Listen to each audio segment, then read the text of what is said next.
আসসালামু আলাইকুম প্রিয় শিক্ষার্থীবৃন্দ, আশা করি সবাই ভালো আছো। তোমাদের জন্য আবার একটা নতুন পর্ব নিয়ে আসলাম, পর্ব নাম্বার 3। এখানে হচ্ছে আমরা নবম-দশম শ্রেণীর 13.2 এর যে 9 নম্বর অঙ্কটা আছে, 9 নম্বর অঙ্কটা সমাধান করব।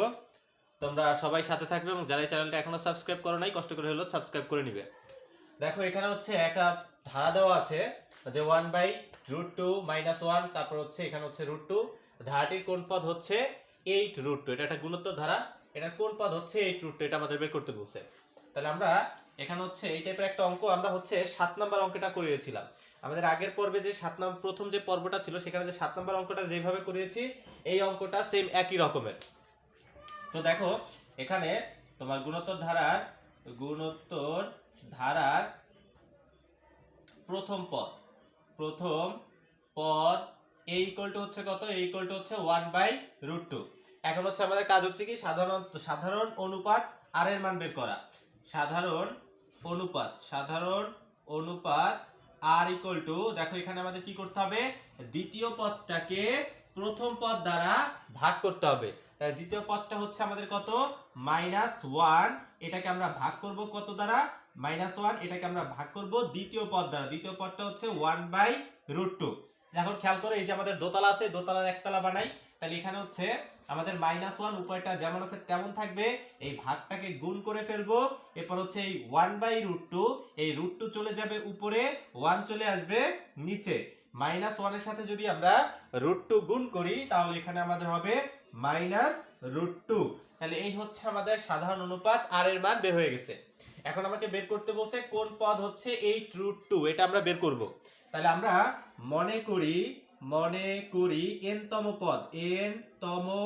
পদ ইকুয়াল টু 8√2। এটা হচ্ছে n-তম পদ ধরে নিলাম আমরা 8√2।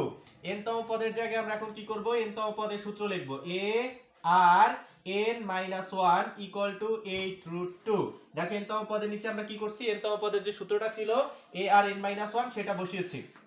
এখন আমাদের এখানে কাজ হচ্ছে মানগুলো বসানো। দেখো এর মান হচ্ছে কত আমাদের? 1/√2। তাহলে এর পরিবর্তে আমরা লিখব 1/√2।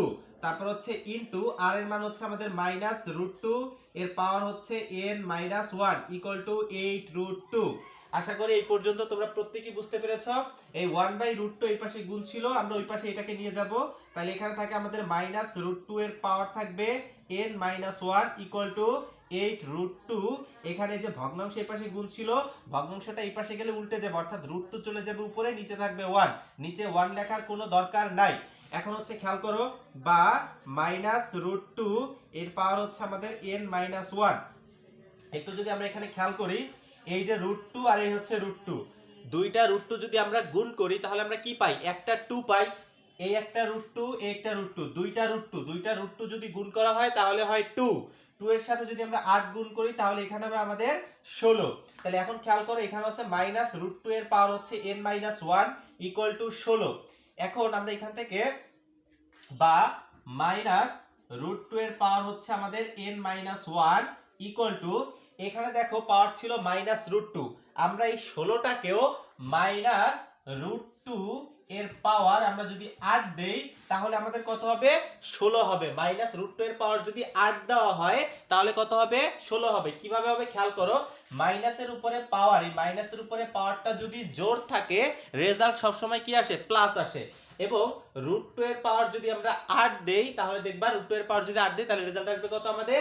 16। এখন দেখো এখানেও -√2 আছে, এখানেও -√2 আছে, আমরা উভয় পক্ষ থেকে -√2 বাদ দিয়ে দিলাম। তাহলে এখানে কি থাকবে? n-1 ইকুয়াল টু 8, বা n ইকুয়াল টু কত থাকবে? 8, 1 এর পাশে চলে যাবে +1, অতএব n ইকুয়াল টু কত থাকলো? 8 আর 1 যোগ করলে কত হবে? 9। তাহলে এটাই হচ্ছে আমাদের n-তম পদ বা কোন পদ? তাহলে কোন পদের মান হচ্ছে 8√2। তাহলে অতএব আমরা লিখতে পারি ধারাটির নবম পদ হচ্ছে কত? 8√2। এই হচ্ছে আমাদের অ্যানসার। এটা হচ্ছে আমাদের 9 নাম্বার প্রশ্নের সমাধান। এরপর হচ্ছে দেখো আমরা এরপরে চলে যাব 10 নাম্বার অঙ্কটায়। এই 10 নাম্বার অঙ্কটায়, এই অঙ্কটা আমাদের জন্য 10 এবং 11, এই অঙ্কটা আমাদের পরীক্ষার জন্য খুবই গুরুত্বপূর্ণ। এবং এই 10 এবং 11 নাম্বার এই সেম টাইপের প্রশ্ন এবার বরিশাল বোর্ডে এবার পরীক্ষা এসেছে। তোমরা এটা একটু ভালো করে খেয়াল করো।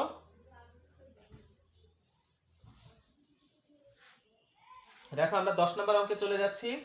10 নাম্বার এখানে আছে আমাদের 5 plus x plus y plus এরপরে হচ্ছে আমাদের 135 তোমার গুণোত্তর ধারাভুক্ত হলে গুণোত্তর ধারাভুক্ত হলে আমাকে বের করতে বলছে এক্স এবং ওয়াই এর মান কত, এক্স কমা ওয়াই এর মান কত, এক্স এবং ওয়াই এর মান আমাদের বের করতে বলছে, এক্স এবং ওয়াই এর মান, এক্স এবং ওয়াই এর মান কত। এখন একটু খেয়াল করো, এটা একটা গুণোত্তর ধারা, এটা হচ্ছে প্রথম পদ, এক্স হচ্ছে দ্বিতীয় পদ, ওয়াই হচ্ছে তৃতীয় পদ, আর 135 এটা হচ্ছে আমাদের 4 নাম্বার পদ। আমি যদি দ্বিতীয় পদ বের করতে চাই তাহলে আমাদের সূত্র কি, এ আর n - 1। আবার তৃতীয় পদ যদি বের করতে চাই তাহলে কি হবে, এ আর 3 - 1। এইভাবে আমাদের সেই সূত্র অনুসারে আমাদের কাজ করতে হবে। দেখো আমরা এখানে এর মান জানি কত, 5, কিন্তু আমরা সাধারণ অনুপাত আর এটার মানটা আমরা বের করতে পারতেছি না, মানে দ্বিতীয় পদকে প্রথম পদ দ্বারা ভাগ করতে পারতেছি না, এটা দ্বারা এটা ভাগ করা যাচ্ছে না, এটা দ্বারা এটা ভাগ করে আমরা রেজাল্টটা বের করতে পারতেছি না। তাহলে আমাদের কাজ হচ্ছে কি, দেখো আমরা একটু লিখি যে গুণোত্তর ধারার প্রথম পদ সমান এ, প্রথম পদ হচ্ছে এ, তারপরে আসি আমরা সাধারণ অনুপাত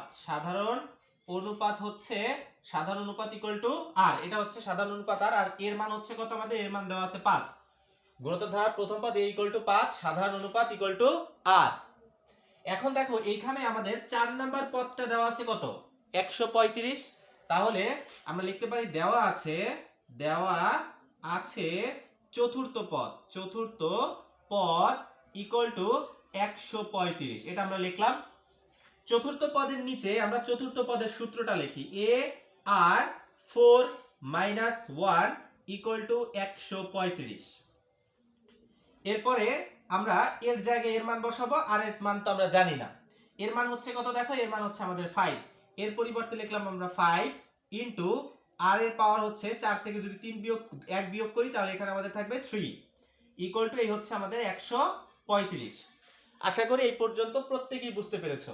আমরা এই 5টাকে এই পাশে নিয়ে যাব, আর কিউব এই পাশে থাকবে, বা আর কিউব বা ইকুয়াল টু 135 ডিভাইডেড বাই এই হচ্ছে আমাদের 5, বা আর কিউব ইকুয়াল টু এই 5 দ্বারা যদি আমরা 135 কে ভাগ করি তাহলে এখানে আমাদের কত হবে, 5 দুগুণে 10, তারপর হচ্ছে 5 7 35, এখানে হবে আমাদের 27। তারপরে হচ্ছে দেখো আমরা এখানে বা আর কিউব ইকুয়াল টু এখানে যে 27 ছিল এই 27 কে আমরা লিখতে পারি 3 কিউব, 3 কিউবে কত হয়, 27 হয়। এখানে 3 টু দি পাওয়ার যদি আমরা 3 দিই তাহলে কত হবে, 27 হবে। এখন দেখো এই যে উপরে পাওয়ার ছিল 3, এখানে হচ্ছে উপরে পাওয়ার হচ্ছে 3, এটাকে আমরা বাদ দিয়ে দিব, তাহলে এখানে আমাদের কি থাকবে, r ইকুয়াল টু 3। এই হচ্ছে আমাদের কিসের মান পাওয়া গেল, r এর মান পাওয়া গেল। এখন দেখো আমরা এর মানটাও জানি আর এর মানটাও জানি, আমাকে বের করতে বলছে x ইকুয়াল টু কত, y ইকুয়াল টু কত, x এবং y এর মান বের করতে বলছে। তাহলে দেখো x টা হচ্ছে আমাদের কি, দ্বিতীয় পদ, তাহলে অতএব লিখব দ্বিতীয় পদ x ইকুয়াল টু, তাহলে আমাদের দ্বিতীয় পদের সূত্র কি, a আর 2 - 1 ইকুয়াল টু এর মান হচ্ছে আমাদের 5 ইনটু আর এর মান হচ্ছে আমাদের কত, 3, আর 2 থেকে 1 বিয়োগ করলে উপরে পাওয়ার থাকবে 1, 3 এর উপরে পাওয়ার 1 দিলে 3 হয়, 3 এর সাথে 5 গুণ করলে এখানে হবে 3 5 15। এটা হচ্ছে আমাদের দ্বিতীয় পদ।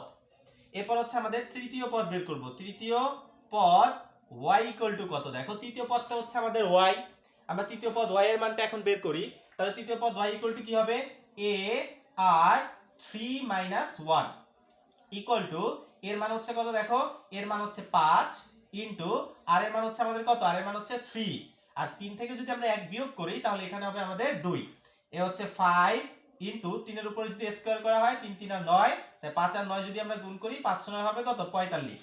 তাহলে দেখো আমাদের দ্বিতীয় পদের মান বের হয়েছে 15, তৃতীয় পদের মান বের হয়েছে 45। এই হচ্ছে আমাদের x এবং y এর মান। আশা করি এই অঙ্কটা তোমাদের প্রত্যেকেই বুঝতে পেরেছো, যদি বুঝতে না পারো আমাকে অবশ্যই কমেন্টে জানাবে। এরপরে চলে যাব দেখো আমরা 11 নাম্বার অঙ্কে। 11 নাম্বার অঙ্কটা হচ্ছে এই 10 নাম্বার অঙ্কটার মতো একদম হুবহু একই রকমের সেম। তো দেখো আমরা করতেছি,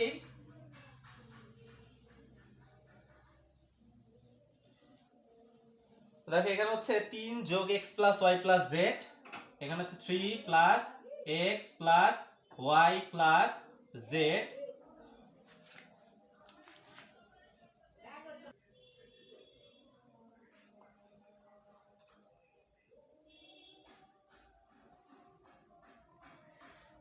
তো দেখো এ হচ্ছে জেড, তারপর হচ্ছে প্লাস 243 প্লাস 243 গুণোত্তর ধারাভুক্ত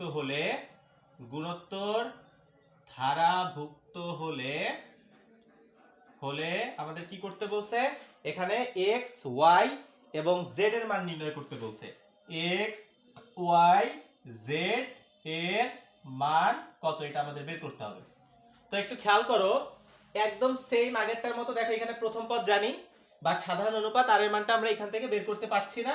আমাদের প্রথম কাজ হচ্ছে এই যে 5 নাম্বার পদটা আছে 1 2 3 4 5, এই যে 5 নাম্বার পদটা আছে এই 5 নাম্বার পদ থেকে আর এর মানটা বের করা।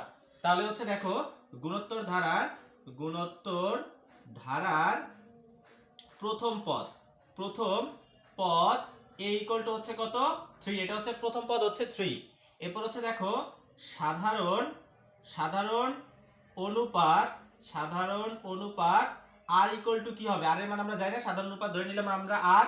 এখন হচ্ছে দেখো আমাদের 5 নাম্বার পদটা দেওয়া আছে কত 243, তাহলে এখানে আমরা লিখতে পারি দেওয়া আছে পঞ্চম পদ ইকুয়াল টু 243, এটা হচ্ছে আমাদের পঞ্চম পদ। তাহলে পঞ্চম পদের সূত্র কি, a আর 5 মাইনাস 1 ইকুয়াল টু 243, এটা হচ্ছে আমাদের পঞ্চম পদ, a আর 5 মাইনাস 1। এখন এখানে আমরা এর জায়গায় এর মানটা বসাই, এর মান হচ্ছে কত আমাদের 3, এই লিখলাম 3 ইনটু r টু দি পাওয়ার 5 থেকে 1 বিয়োগ করলে এখানে থাকবে আমাদের 4 ইকুয়াল টু 243।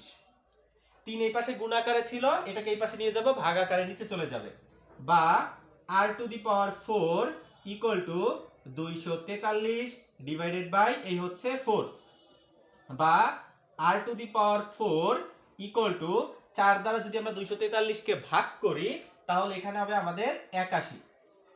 তো দেখো বা r to the power 4 equal to আমরা 81 কে লিখতে পারি 3 টু দি পাওয়ার 4, 3 এর পাওয়ার যদি আমরা 4 দেই তাহলে কত হবে 81 হবে।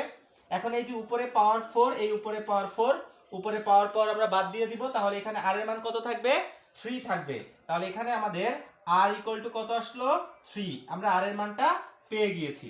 এখন আমার x এর মান বের করব, y এর মান বের করব, z এর মান বের করব। তাহলে এখানে অতএব দ্বিতীয় পদ x ইকুয়াল টু, তাই দ্বিতীয় পদের সূত্র কি a আর 2 মাইনাস 1 ইকুয়াল টু, আমরা এর জায়গায় এর মান বসাবো, এর মান হচ্ছে কত 3 ইনটু আর এর মান হচ্ছে কত, দেখো আর এর মান হচ্ছে আমাদের 3, এই লিখলাম 3, 2 থেকে 1 বিয়োগ করলে এখানে থাকবে আমাদের 1, তাই 3 এর উপরে পাওয়ার 1 দিলে 1 3ই হয়, 3 এর সাথে 3 গুণ করলে এখানে হবে 3 × 9। এই হচ্ছে আমাদের দ্বিতীয় পদ বের হয়ে গেছে।